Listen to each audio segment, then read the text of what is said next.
Okay, gang, this is going to be so much fun. All right, today my guest is Jess Ekstrom. Jess is the founder and CEO of Headbands of Hope, which is a company she started as a junior at North Carolina State in 2012. For every headband that Jess and her organization sells, a headband is given to a child with cancer. How cool is that? Now, today, Headbands of Hope is in over 2,000 stores across the United States and Canada. And by the way, if you want to go find a headband or two or three or 47, after you listen to this interview, you can go find them at most Ultas and Justice locations and just about anywhere else that they sell headbands. All right. Enough of a pitch. We'll move on. All right. Jess has been featured on the Today Show and Good Morning America, as well as in Forbes, 17, Vanity Fair, People Magazine, all the good stuff. Plus, no matter what, Jess will be quick to say that their biggest accomplishment, no matter how much notoriety, no matter how much they become a household name, their biggest accomplishment is they have been donating hundreds of thousands of headbands, and they've reached every children's hospital in America, and they've touched 15 additional countries. That is amazing. It's mind-blowing. Jess has a new book coming out. You're going to want to get it early next month. It's called Chasing the Bright Side. We're going to be talking about the book, but you are going to want to grab a copy for yourself and probably a few for your friends as well. And I have to mention at least two more things that are going to make you love Jess even more. One of which, she launched her entrepreneurial endeavors at 12 when she auctioned off all of her toys on eBay, but her parents quickly shut down operations because she started selling her sister's toys without her permission, which I love. And also, hey, any good entrepreneur knows you got to ship. You got to have the content to ship it, right? So she found a way. And two, Jess currently lives in an Airstream with her husband Jake and their dog Ollie. How awesome is that? There's no doubt she is living the dream, think, do life. So it's doggone time to have her on the show. I'm excited about this. Let's get to it. Jess, welcome to Dream, Think, Do. Thank you for having me. Man, that was quite the intro. Hey, I believe a good intro is my gift to my guests, for It crying out really loud. So is. That was great. I mean, you touched on eBay. You I got it know, right? I all. saw that story as I started my entrepreneurial journey at about 12 and 13 as well. I So I mean, saw that. I mean, we were weird, but yeah, man, I'd say that's when I peaked for sure. It's been that's downhill from there. right. Those were awesome years. Yeah, yeah. Exactly. Yes. I love it. I love it. Okay. So, as we talked before I hit record, we've got a lot of people that listen to Dream Think Do. They're Dream Think Doers, and they're doing amazing stuff, but they're also trying to figure out, like, they want to do some good. Right. Mhm. And they're like figuring out what's that thing for them. And so when I came across your story, I'm loving that. And I wanted to get into, your head when you're a junior at North Carolina State and you're like seeing this need. So, like, talk us through, what takes a junior in college who's normally thinking about internships and jobs, and Mhm. you start a company. Like, Yeah. tell us about the genesis on this.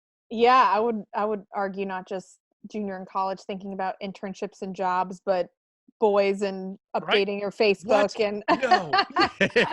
all those things too. Those were definitely Right? going on in my head.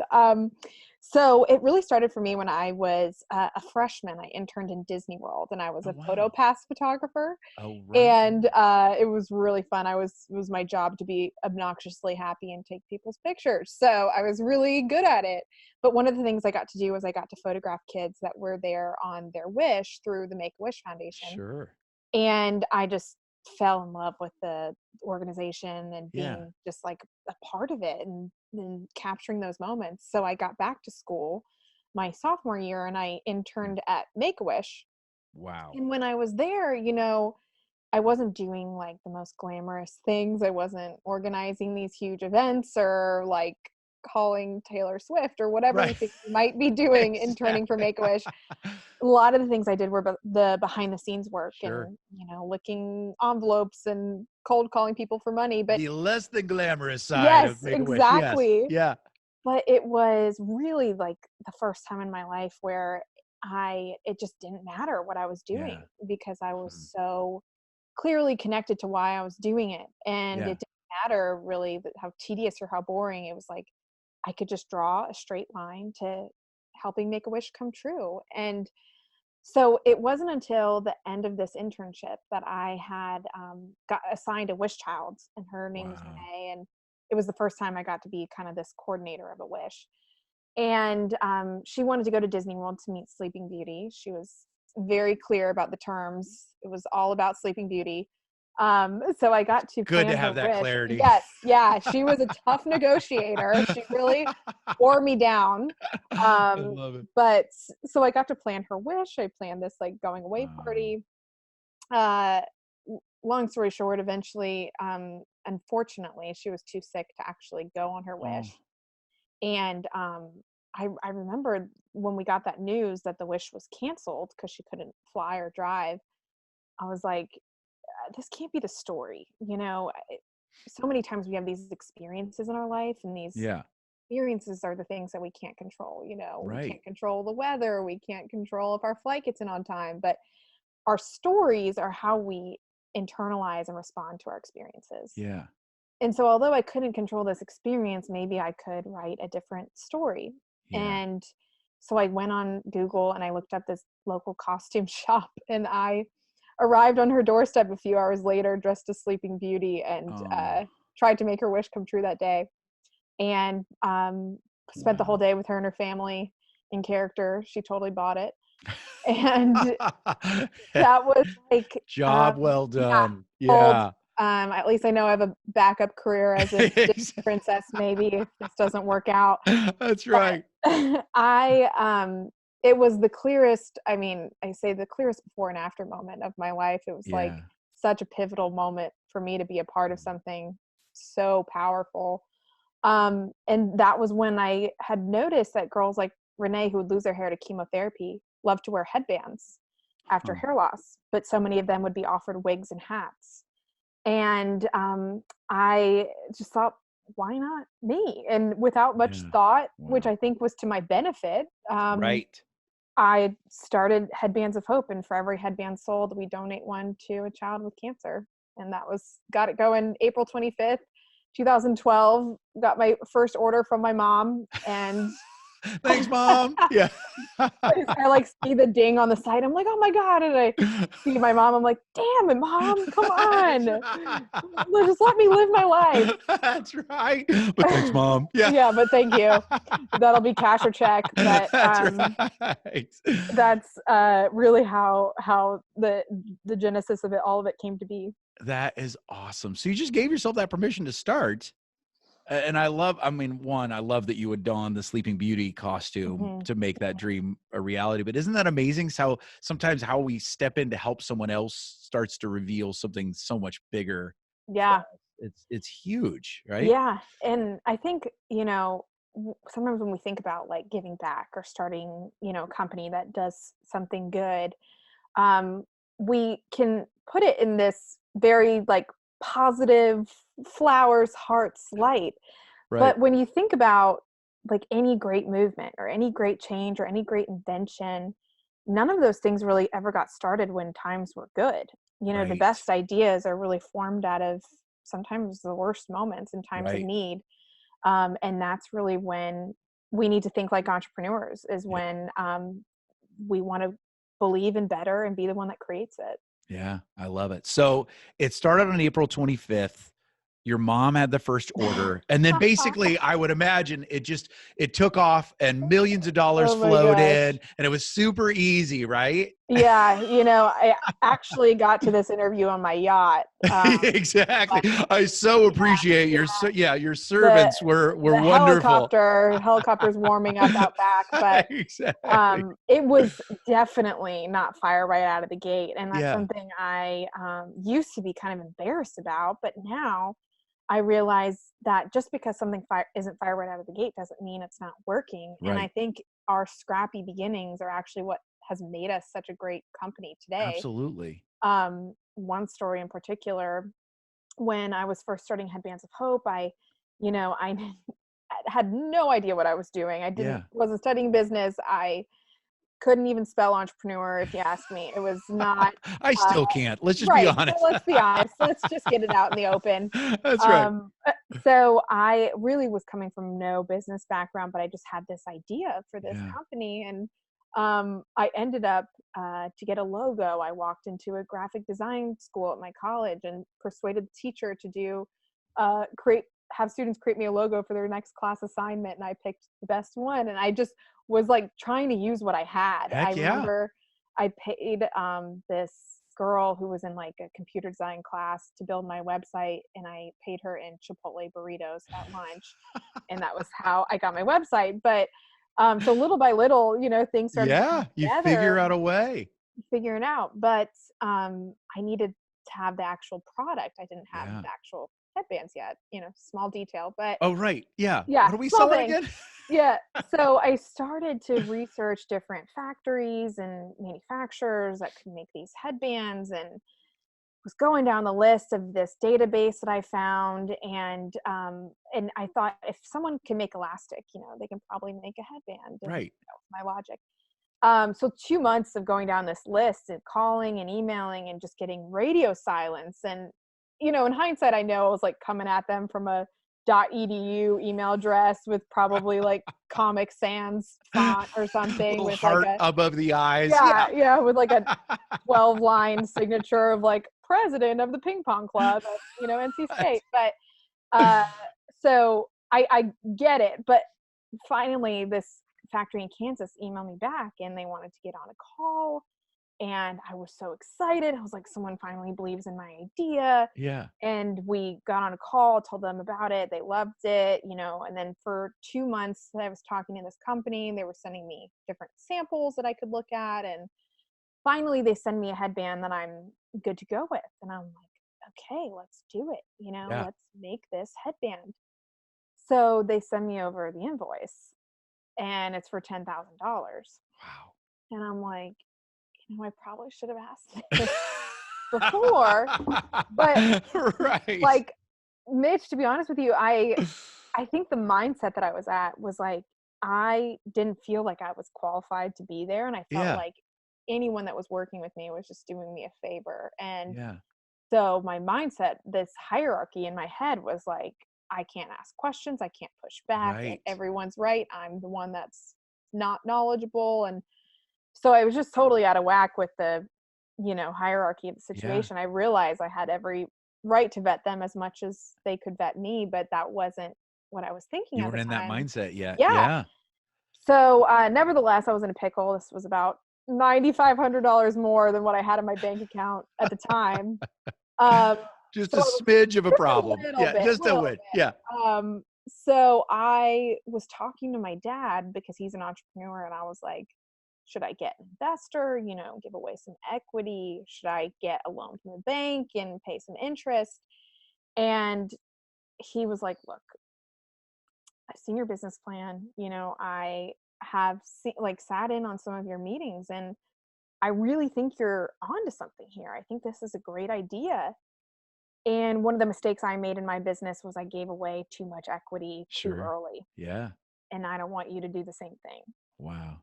So I will loan you the 10,000, which was like hearing my dog speak English. It was The crazy. clouds parted, the Yes. sun shone down, Yes. harps played. Oh my Thanks, gosh. Dad.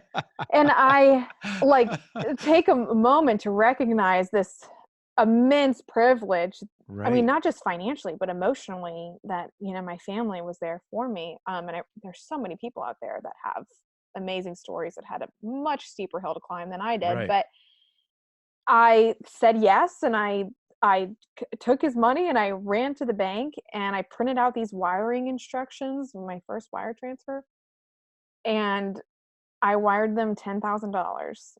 Wow. And I never heard from them again. Oh. Yeah. Just breaks my heart. Literally. Like, still talking about this makes my blood boil. I can only imagine. Wow. Which then it's so easy. Like, here you are early in the dream, you put work in, but I know there's a whole lot of people that hit that wall and go, well, must not have meant to be. Right. I'm going to go do something else. I'm going to walk away. So how did you stay with it? Like, yeah. how did you it's bolster yourself?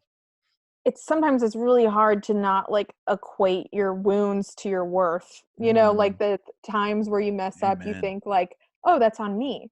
Yeah. But I now know that like failures are not like reflections of worth. They're Yeah. just reflections of growth. Yeah. It's not, success isn't about like the absence of navigation, it's just a part of it. And Yeah. I used to think the people who were like successful had a clear path and really, Right. you They just know, knew everything they they knew needed it. to They know. knew it. Exactly right. It's obvious. Yeah. Right. But that's so not the case. Yeah. And it took me a while to realize that. But I think what got me on my feet was I remember going to bed. And you know, when you go to bed, do you run through like all of your life's mistakes? Yeah. I don't know what you're talking about, but I do. I know people. Well, at least last night I did. Yeah. Yeah, yeah. I was like, close my eyes. You're just like, Yeah. oh, like 1997. Why did I say that to that person? But Right. so I'm closing my eyes. I'm like, what am I gonna do? And then I realized it's not about the embarrassment of failure for me in this Mm, situation. It's about this itch not being scratched. yeah. And it's about this need not being filled. It's Yeah. about this problem not being solved. And that's where your resilience comes in, is when it's connected to something bigger than you. It's not about Yeah. a win or a lose. It's not about the money. It's about like the belief that you are solving a problem. Yep. And so the failure of this idea wasn't really about the failure of an idea. It was about these kids not getting headbands. Yeah. And Ooh. that was what I couldn't sit with. And I got up and I got a $300 grant from my school who was giving money to students starting businesses. Mind you, I lost 10,000, but 300 Hey, was I starting tell you to, what, 300 feels a lot bigger after yes, you've lost 10,000. exactly. Like Absolutely. Yes. something, anything. And I Yep. bought two headbands from this supplier in Bismarck, North Dakota, who I found on Etsy, who let me buy very low minimums because she felt bad for me. And I threw those two headbands up on my website April 25th, 2012. And now we have over 200 products on our website. And Oh, awesome. I never took outside money after that, actually. I was too scared, which Yeah. has made me, it's a different way to approach entrepreneurship when you're self-sustaining. So That's so true. Well, and I love that part of your story because, well, one, I appreciate you being transparent because I think yeah, it's so easy to just assume you see somebody that's doing amazing things and go, yes, they had a roadmap. They must have known all yeah, the answers, never had a problem at all. Right. But I love knowing that part of your story. But I also think it's such a great reminder for us to be able to say, okay, challenges are going to come. And I think back to some of the biggest mistakes we made early on. And hmm, one, I'm grateful for them because it made us be more creative, right? And all of that. But also it made us be smarter. I'm guessing you never approached any other business deal in the same way, right? And now oh, you're probably absolutely, dealing like $10,000 probably seems like a very small investment when you're yeah, thinking about manufacturing, and to go, okay, that's a pretty cheap lesson yeah. compared to probably what you needed to learn and how quickly you learned it, right? Yeah, But contracts and 30% deposits became my new best friend, and right. I became really interested in this idea of like grit and resilience, and I Yeah. interviewed all these other entrepreneurs, which I'm sure you've seen on your podcast, Yeah. but everyone had a $10,000 Yep. story, and some with a lot more Absolutely. zeros than me. That's And right. so what I was trying to find, like, what's the thread? You know, what Yeah. is it that makes people keep going? And it had nothing to do with their skill sets or their access to resources or their schooling or their titles. It was this rooted belief in what could be. It Yeah. was like Mm. this tunnel vision of what would happen if it all worked out. And if that answer is compelling enough, then there wasn't going to be anything too big to get in their way. Yep. I was actually, I saw this article in Harvard Business Review about willpower. And, you know, we think of willpower as this, like almost like gas in a tank. Yeah. We only have so much willpower in a day. But actually, willpower is more like a must, like a willpower is more like an emotion than it Mm. is like a resource. Yeah. And so emotions have to be triggered by something. Yeah. And so for me, you know, that's this purpose in what we're doing. If you really believe in it, then the willpower will be there, Yeah. and so it's about finding that connection to the end result. I love that. That is a great visual too, because I agree with you. I think sometimes it's easy to assume willpower is like that battery on our phone and Mm-hmm. you can just see it going down. It's like, no, Right. wait, if you do understand that, wait, no, this is something we can stir up and then also take a stand as a result of it. Mm-hmm. With that understanding is huge. Okay. So this is a good segue because your new book is called Chasing the Bright Side. And the Mm-hmm. subtitle, I love this, is Embrace Optimism, Activate Your Purpose, and Write Your Own Story. And what I love about this and what I got to see it in the sneak peek and all of that is it's obviously, I mean, it's a great title, but we're not talking about rainbows, butterflies, and little Mm-mm. ponies here. We are talking about Definitely tangible, not. great stories, but tangible strategies to really help you do exactly the Mm-hmm. kinds of things we're talking about. So why write this book now? Like, why was Yeah. this important to you? So I decided to write Chasing the Bright Side because I was exhausted over the same success narrative that we Yeah. hear all the time of like, one day I had this idea and the next day, I mean, I just can't keep my inventory. Like my biggest problem is I sell out too quickly. Yeah. Oprah keeps calling me, Yeah. and you I love like it. hear these narratives around success that seem unattainable. And when I think about the story of Headbands of Hope and some of the stories that you've heard so far on this podcast, success really isn't about skill or maybe, the schooling that you've had or all these expertise. It is this belief in better. It Mm, is like inspiration from frustration. The next time you're mad about something, the next time you come into contact with something that could be better, how can I be the one to do it? Why not mm. me?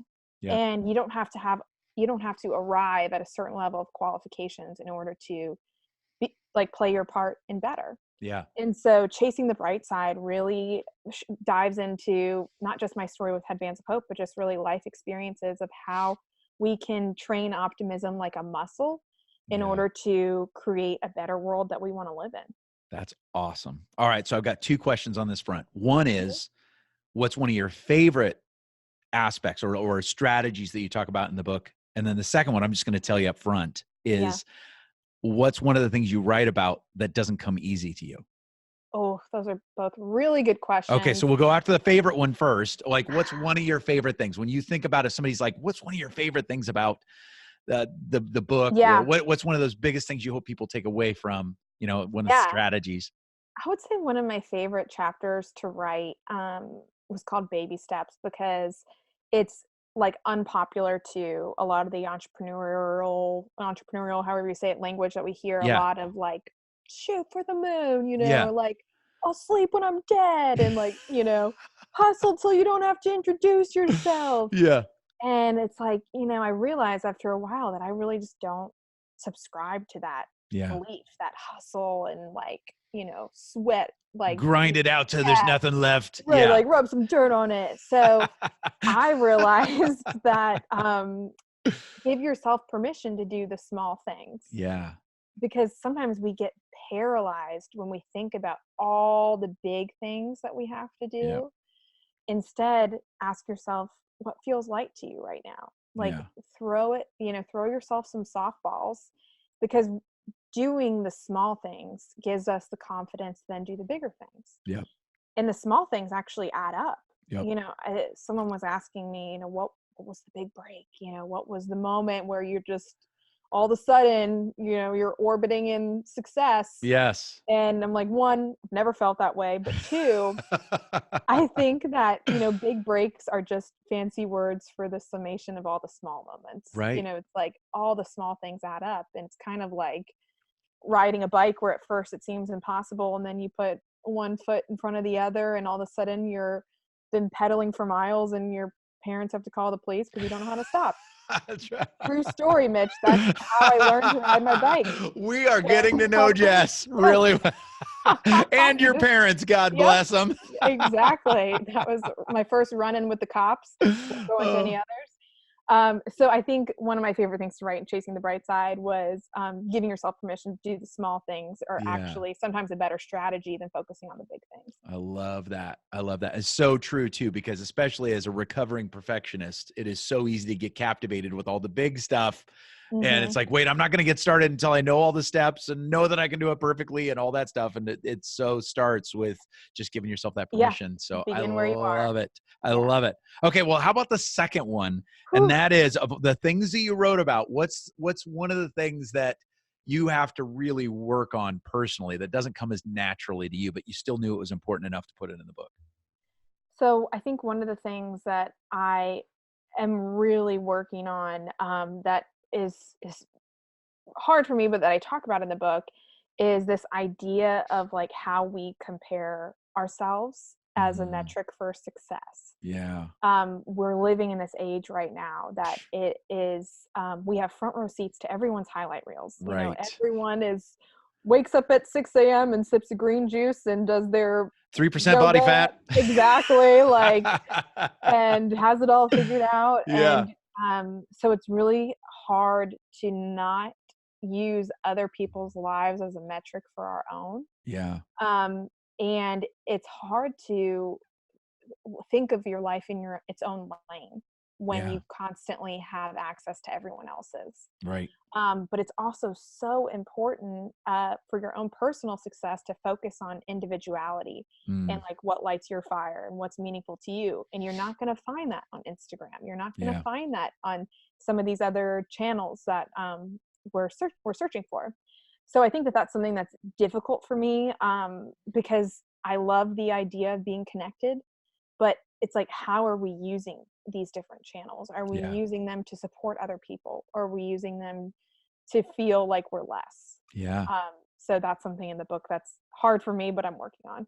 I love that. And it's such an important reminder, especially because, again, I love the era that we live in because I like indoor plumbing. I love air conditioning. I think, social media is so powerful, but that is one of the biggest challenges of our time is that we Yeah. live in an era of comparison. And you're right. It is one of those that's a dream killer.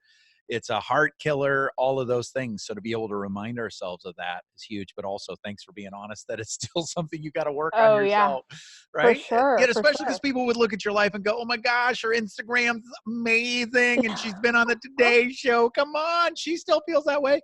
But it's so funny. I think anybody can get hit with that, right? Yeah. So it's That's why I try such a to use those channels myself of like being honest. yeah. The other day I was about to give a speech and I accidentally, like, my water bottle exploded like all over my pants and it looked like I wet myself, and I like took a picture, put it on. I was like, gotta speak in 2 hours. What do we do here? And just like, instead of just the picture on stage with the lights, it's like Yes, what happened exactly. 5 minutes Yeah. before that no one Yeah, knows. exactly. Look at this bladder control. Yeah. Yeah. I got a little nervous. Yeah. That's right. I love it. I love it. Okay. So one last question. We're going to ask you that. We're going to take a second for our sponsor, or a note from our sponsor, and then we're going to come back for a question from Sounds you. One good. last question. All right.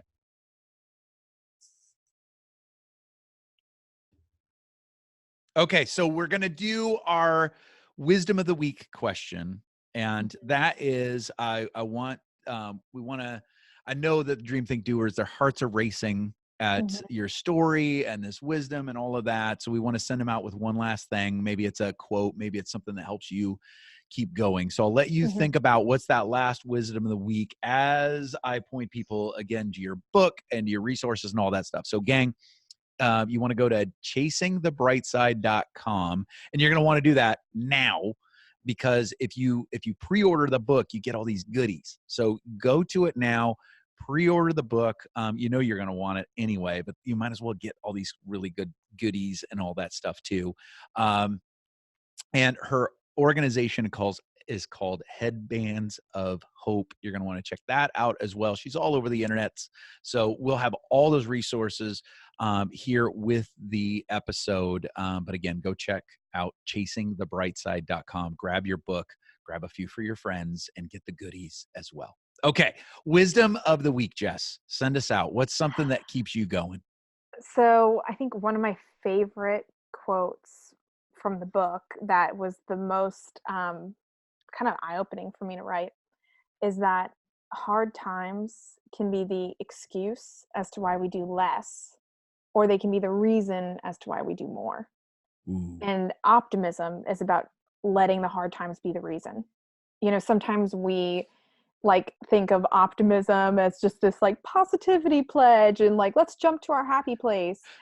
But sometimes the hard times are where we're built. Yeah. And one single experience can trigger two completely different reactions. I Yep. like to think about it like boiling water can soften a potato, but harden an egg. So Right. it's not as much about the circumstance as it is about the subject and who we are.